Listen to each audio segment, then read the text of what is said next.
Among 43 new residents rotating through Palmetto Regional Medical Center that September, only one stopped in the middle of a crowded hallway to help an orderly pick up the files he had dropped. She did not hesitate. She did not look around first to see who was watching. She simply knelt down, gathered the papers with both hands, and said, "Here, I've got these." She had no idea she had just shown basic human decency to the man who owned the hospital. His name was Garrett Finch. He was 41 years old, and for the past 9 years, he had been the CEO of Sunderland Health Systems, a network of 14 regional hospitals across the Southeast. Most people knew him from quarterly earnings calls and the occasional profile in healthcare trade publications. He was described in those profiles as decisive, efficient, visionary. No one used the word warm. But that Monday morning, Garrett was not wearing his usual suit. He wore light blue scrubs, a laminated badge that said, "Gary Finch, Facilities and Patient Transport," and an expression carefully arranged to suggest that he had nowhere important to be. The orderly disguise had been his chief of staff's idea originally. Garrett had rejected it twice before reading the report from Dr. Anita Morehouse, the hospital's outgoing chief medical officer. Anita had spent 31 years inside Palmetto Regional before announcing her retirement, and her final memo to Garrett had been 3 pages long and written in the kind of language that had no patience for diplomacy. "You have built something efficient," she had written, "but efficient and humane are not the same thing, and I am not sure this hospital still knows the difference." She had included examples. A transport aide fired after a patient complained he was too slow, when the aide had actually been waiting for an elevator that maintenance had taken offline without notice. A nursing assistant who had tried to escalate a medication concern through 3 different channels before giving up. A janitor who had been written up for leaving a patient's room too quickly, when what he had actually been doing was finding a Spanish-speaking interpreter so the patient could understand her own discharge instructions. Anita had ended her memo simply, "I don't think you've been unkind intentionally, Garrett. I think you stopped being present. There's a difference." That sentence had followed him through the weekend. So here he was. Palmetto Regional Medical Center, Asheville, North Carolina, a city where almost no one would recognize his face from the local news, a hospital that had not yet learned he was its owner, a role that asked nothing of him except that he pay attention. On that first morning, pushing a transport wheelchair through the 3rd-floor corridor, he had begun to understand what Anita meant. The folder of files had belonged to Patrick Okafor, 57, a transport aide who had worked at Palmetto for 11 years. Patrick had been rushing between 2 patient transfers when the folders slipped from under his arm, scattering across 40 feet of hallway tile. 3 nurses walked past without breaking stride. An administrator in a blazer stepped over a loose page. A resident Garrett did not yet know by name noticed the situation, slowed, and almost stopped, then received a look from a colleague and kept moving. The woman who did stop was maybe 28. She had dark hair pulled back in a practical bun, a white coat over deep green scrubs, and the kind of tired around her eyes that suggested she had been awake considerably longer than she should have been. Her badge read Dr. Sloan Whitfield, MD, internal medicine resident, PGY2. She handed Patrick the folders, offered a smile that had nothing performative about it, and then, because she apparently noticed everything, turned to Garrett and said, "You're transport, right? 3rd floor or 4? 3, Garrett said. "I'll hold the elevator." She did. She stood with her hand against the sensor while he maneuvered the empty wheelchair inside, as if that were the most natural thing in the world. When the doors closed, Patrick looked at Garrett and said, quietly, "That one's the exception, not the rule." Garrett said nothing. He had already begun taking notes. The 2nd year of residency at Palmetto Regional had not been what Sloan Whitfield expected when she accepted the position. She had come from Johns Hopkins, which was one of the things people said about her in a particular tone of voice. Not unkind, exactly, but with a small edge that suggested she ought not to expect preferential treatment because of it. She did not expect it. She had not come to Asheville for preference. She had come because Palmetto Regional had a reputation for internal medicine volume, which meant she would see cases she would not see at a larger academic center. Cases that required improvisation and thoroughness rather than the comfort of having 3 senior consultants available at any hour. What she had not anticipated was the structure beneath the structure, the invisible rules that governed who mattered and how much. She had learned them slowly, the way you learn anything in a new place, by watching what happened when no one thought you were watching. She had learned that the charge nurses on the second floor ran a tighter, kinder ship than the ones on 4, and that the difference came down entirely to one woman named Doris Hamill, who had been a charge nurse for 22 years and operated on the principle that her team's dignity was non-negotiable. She had now assistant logistics manager. She had learned that the hospital's transport aides were spoken to differently than the residents, who were spoken to differently than the attendings, and that these distinctions were observed with almost ceremonial consistency. She had learned that raising a concern about a check at the wrong moment in the wrong room could result in a notation in your file that you would never directly see but would feel the next time a desirable rotation came up for assignment.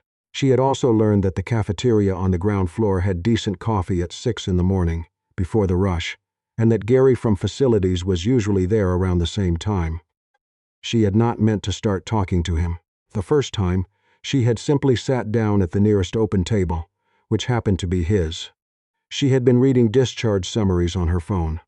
He had been eating a breakfast sandwich with the focused attention of someone who had learned not to take meals for granted. "Long night," he had said. 72 hours in, she had said, not looking up. It was not a particularly memorable first conversation. But the next morning he was there again, and the morning after that. And eventually she had started looking for the table by the window where Gary from facilities ate his breakfast and did not talk about very much unless you said something first. She appreciated that. Most people in the hospital either talked too much or too carefully. Gary did neither. He asked questions that were too specific to be polite noise. Not "how are you?" but "how did the chart review go on the morning after she had mentioned staying late for a chart review?"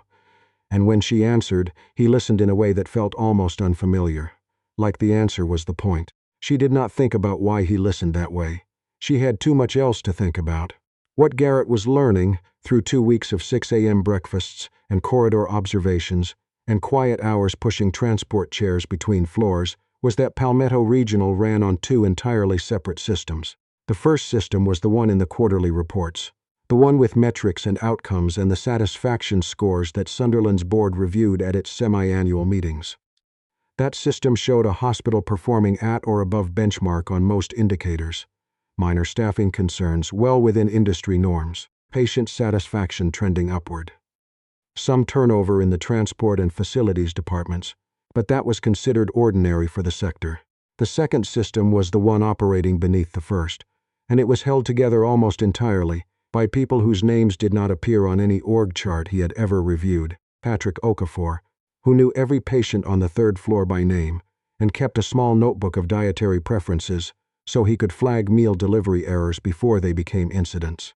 Doris Hamill, who had quietly rewritten the handoff protocol for the overnight nursing staff because the official one had a gap that created a medication window risk, and who had submitted her revision to 3 different administrators without receiving a response, so she had simply begun training her team on it herself.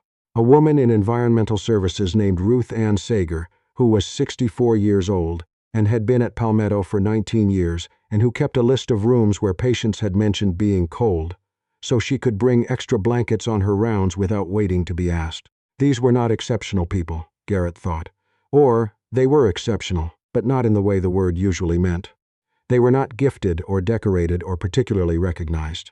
They were simply people who had decided, somewhere along the way, that the difference between a hospital that functioned and a hospital that actually cared was about 300 small choices made every shift by people who were paid to do the minimum and had chosen to do more, and they were burning out, slowly, quietly, in the way institutions burned out good people. Not dramatically, but by degrees, each small indignity compounding the last until one morning you stopped bringing the extra blankets because no one had noticed for 6 months, and then eventually you stopped noticing yourself. He saw it most clearly in Sloan Whitfield, not in their morning conversations, those she held together with a particular kind of discipline he recognized from his own early years, the refusal to let exhaustion become complaint, but in the margins, in the hallway outside room 318, where he had seen her spend 12 minutes explaining a diagnosis to an elderly patient's wife in language the woman could actually understand, knowing the 12 minutes would be invisible in any efficiency metric. In the brief flash of something when her attending, Dr. Vincent Bosch spoke over her in a patient consultation without acknowledgement, something that was not quite hurt and not quite anger but contained both. He had been watching Vincent Bosch for 10 days. The man was technically excellent. He was also the kind of technically excellent that had calcified into a conviction that technical excellence conferred all other rights. He took credit with the fluency of someone who had never needed to think about it. He used the residents as audience rather than colleagues. And in his treatment of the support staff, aides, transport workers, the environmental services team, he occupied a particular category of casual cruelty that Garrett had come to recognize. Not dramatic enough to report, not small enough to forgive. The moment that clarified everything happened on a Thursday afternoon. A patient in room 312, a man named Harold Weston, 68, admitted for a cardiac event, had become distressed during a shift change. His wife was not reachable. His assigned nurse was managing a critical situation 2 rooms down. Garrett happened to be in the corridor and saw Harold through the window, sitting up in bed with his hands pressed flat against the mattress, the specific posture of someone trying to keep themselves very still because they were afraid of what would happen if they moved. He went in. He was an orderly. That was not his role. He went in anyway. He sat in the chair beside Harold's bed and said, "You okay?" Harold looked at him for a long moment. "I don't know what's happening to me," he said. "No one has explained it." Garrett got him water. He stayed. He did not pretend to be a doctor.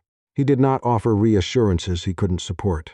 He simply stayed until the distress dropped 2 levels and Harold's hands unclenched, and then he went to find someone who could explain what was happening. The person he found in the corridor was Sloane Whitfield, mid-bite of a granola bar she was eating while reading a chart. "Room 312, he said. "He's stable but scared. No one's talked to him about his diagnosis in plain language." She did not ask him why he knew that. She finished the bite, tucked the chart under her arm, and went. He watched through the window. She pulled a chair up beside Harold's bed, which most residents didn't do. Most stood because standing communicated efficiency, and efficiency was what the attending valued. She sat. She talked. Harold's posture changed within 4 minutes. When she came out, she looked at Garrett with an expression he couldn't entirely read. "How did you know he hadn't been talked to?" "I was in the room," Garrett said. "He told me." She studied him for a moment. "You went in on your own." He looked scared. Sloane looked back through the window at Harold Weston, who was now resting with his eyes closed. "That's not really in your job description," she said. "No," Garrett said, "but it seems like the job." She did not respond immediately. She looked at him for a beat longer than was entirely comfortable, and then she said quietly, "Yeah, it does." The incident with Dr. Bosch happened the following day. Garrett had been near the nurse's station when Sloane presented a case at morning rounds. A woman in her 40s with an unusual presentation that Sloane had flagged as potentially systemic rather than isolated. Her thinking was careful and well-sourced. She had been up until 1 in the morning cross-referencing similar cases in the literature, and it showed. Vincent Bosch heard her out. Then he turned to the group and said, "What Dr. Whitfield is describing is textbook overinterpretation of a presentation that 9 times out of 10 has a much simpler explanation. Good instinct to flag it. The analysis work is something we'll assign to second-year students." A few people smiled. Not everyone. Sloane did not visibly react. She had been practicing that. Garrett could tell, because he had also once practiced that, in rooms where he was 29 years old and learning which battles to survive.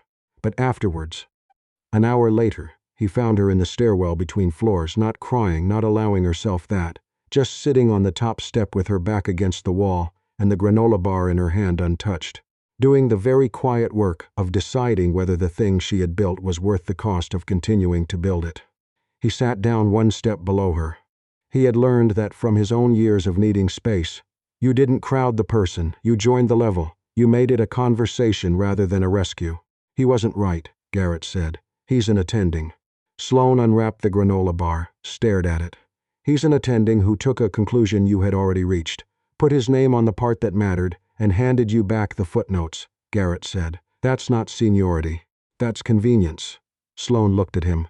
"You heard that? I was at the station." She was quiet for a moment, then, "Orderlies usually don't have opinions about rounds." "No," Garrett agreed. Another silence, longer. "There's this thing," she said finally, "where you know what you saw and you know what you did, and then someone with more power than you describes it differently. And after a while you can't tell if you're remembering correctly or if you've just been told a version of it so many times that it's replaced the original. She turned the granola bar in her hands. I'm starting to worry about that.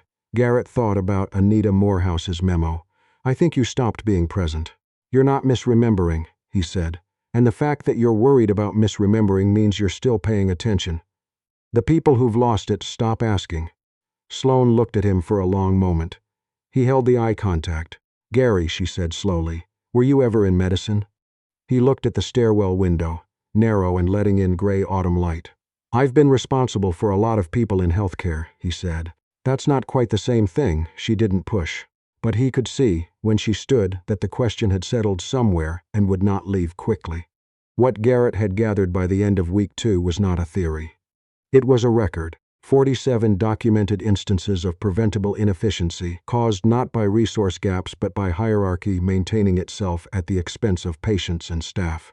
3 complaints from transport and environmental services that had been reviewed by hospital administration and classified as resolved when the review had consisted of a single email thread that never reached anyone with authority to act. A pattern of credit displacement in rounds that had been consistent enough across residents and attendings that it could not be called individual behavior. It was structural. He had also found something he had not expected to find. Vincent Bosch was not the origin of the problem. He was a symptom of it. The real origin was a performance review system that rewarded visible leadership, confident presentations, departmental metrics, time-efficient rounds, and that had nothing in it, not one line, measuring how people on the lower end of the hierarchy experienced working in the building. The system was producing exactly what it was designed to produce. And Garrett had designed it, or permitted it, which Anita Morehouse had told him was not meaningfully different. He sat with that for the length of a shift, then he scheduled the meeting. He had asked for a standard quality review convening, attending physicians, department heads, senior administration.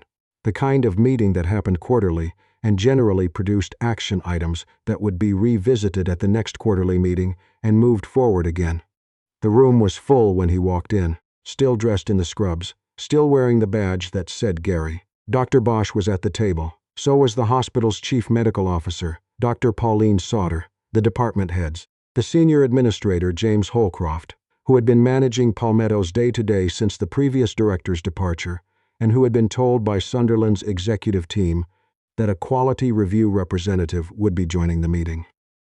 He had not been told who. Garrett set a folder on the table and removed the badge. My name isn't Gary, he said. My name is Garrett Finch. I'm the CEO of Sunderland Health Systems. Palmetto Regional is one of 14 hospitals in our network. I have been working as an orderly in this building for the past 15 days. The room went very still in the way rooms ghost when the air pressure changes. He opened the folder. The first document was the complaint log from Transport and Environmental Services, complaints filed, review outcomes, current status.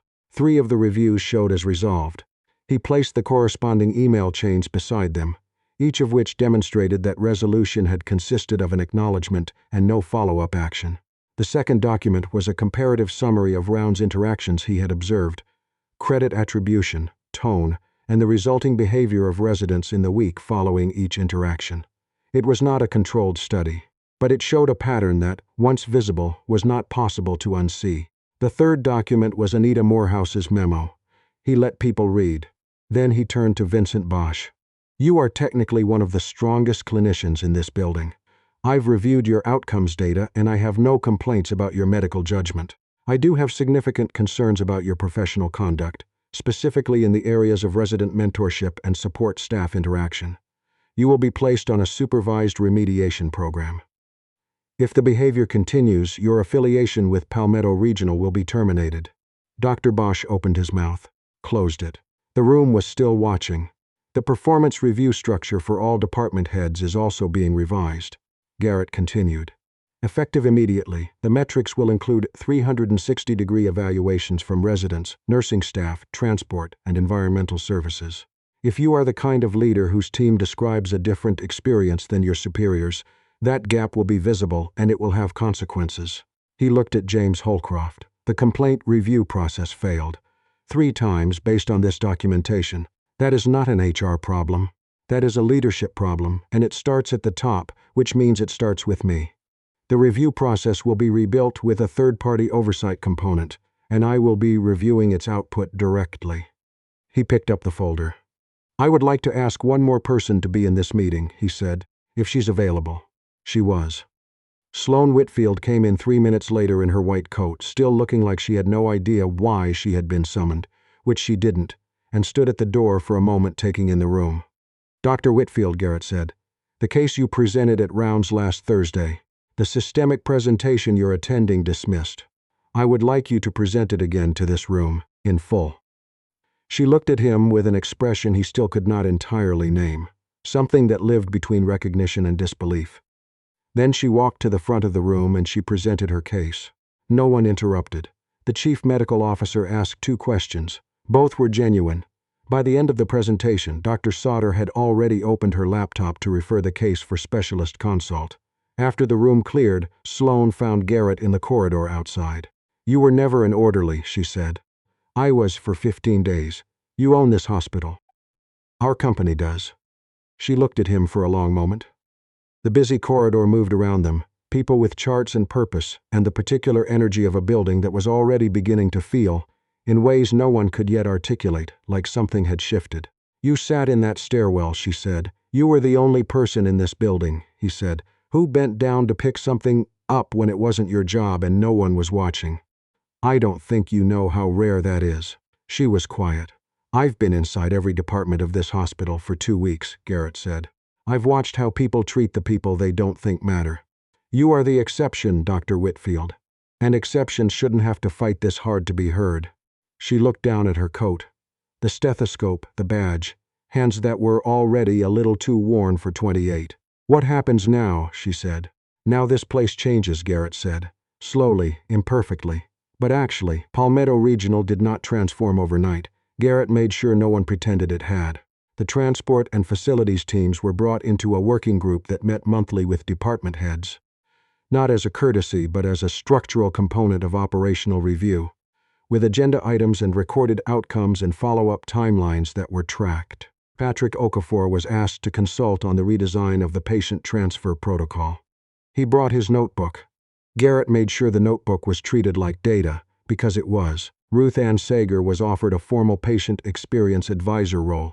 She laughed at the title, the way people laugh when an institution finally catches up to what they have been doing for free. Vincent Bosch completed the remediation program. Whether it changed him meaningfully was a question only time and his residents would answer. But the documented behavior stopped, and the 360-degree evaluation scores from his team became something that people at the institutional level could see. The performance review revision took 4 months. It was not a perfect document. Garrett reviewed the first 2 rounds of results personally. Doris Hamill's protocol revision was formally adopted across all 3 Palmetto floors and submitted to Sunderland's Standards Committee for network-wide consideration. And Sloane Whitfield's systemic presentation was correct.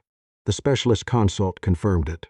The patient was diagnosed with an early-stage connective tissue disorder that would have gone undetected for, by the specialist estimate, at least another year under the standard interpretive framework. Treatment began 6 weeks after the case was referred.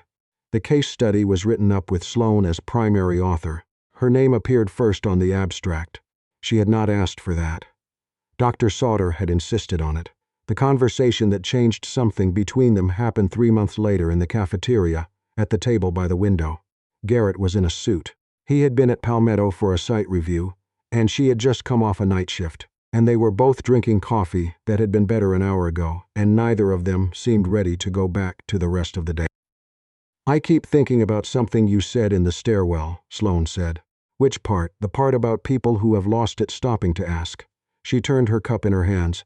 I almost stopped that week. I had almost decided it wasn't worth it. Garrett looked at his coffee. I know, I shouldn't tell you that. You're the CEO, you can tell me. I came here in scrubs to find out exactly that kind of thing. She was quiet for a moment. Then, is it always this hard? Trying to do something right inside something large? He thought about 14 hospitals. About the quarterly reports that looked healthy, and the memos he had not read carefully enough for too many years. About Anita Morehouse, who had spent 31 years trying to preserve a thing she could feel slipping before she finally wrote a memo to someone with the power to do something about it. "Yes," he said, "but the people who stay anyway are the ones who change it." Sloane looked at him across the table. The cafeteria was filling up around them, white coats and scrubs and the ordinary noise of a building trying to take care of people. She had circles under her eyes, and she had been awake for over 20 hours, and she was still sitting here asking whether it was worth it, which meant she already knew the answer and just needed someone to confirm it. "Stay," he said quietly, not asking. "Just saying the true thing." She almost smiled. "I wasn't planning to leave." Outside the cafeteria windows, Asheville was wrapped in the particular gray-gold light of a November morning, the mountains just visible through the low clouds, the city going about its ordinary business of surviving another day. They finished their coffee. They went back to work. Months later, at the end of a Sunderland board meeting in Atlanta, Garrett's chief of staff asked why he had added a standing agenda item to every quarterly review. A personal walkthrough at one of the network hospitals, scheduled without announcement, conducted in a role other than his own. Garrett thought about a table by the window, a stairwell in November, a woman who bent down to pick up someone else's dropped files because it was the human thing to do, with no audience and no calculation. "Because the reports tell me how we look," he said. "I need to also know how we feel." That was the answer. It was also the beginning.